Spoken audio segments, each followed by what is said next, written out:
جمعیت علماء اسلام فی کی 7 سالہ تقریبات کے سلسلے میں ہونے والا اجتماع ازاہل نوشہرہ میں شروع ہو گیا۔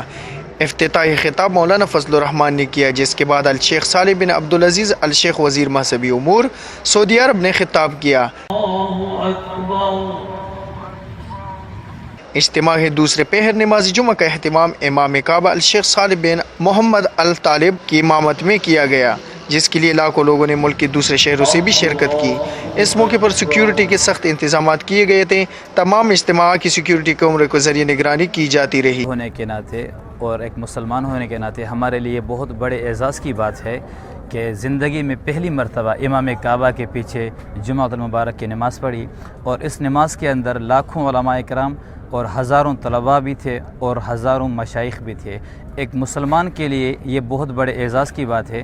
اگر وہ رسول اللہ صلی اللہ علیہ وسلم کے روضے پر اور کعبۃ اللہ پر حاضری نہ دے سکا، اور امام کعبہ اگر یہاں تشریف لائے ان کے پیچھے نماز پڑھنا، میں سمجھتا ہوں کہ کم از کم ایک مسلمان ہونے کے ناطے میری تو یہی سوچ ہے کہ آج کی اس عظیم الشان جمعہ المبارک کے بابرکت اجتماع میں امام کعبہ کے پیچھے ہزاروں علماء اور مشائخ کے صفوں میں شامل ہو کر کم از کم ہمارے صغیرہ اور کبیرہ گناہ رب العالمین نے معاف کرائی۔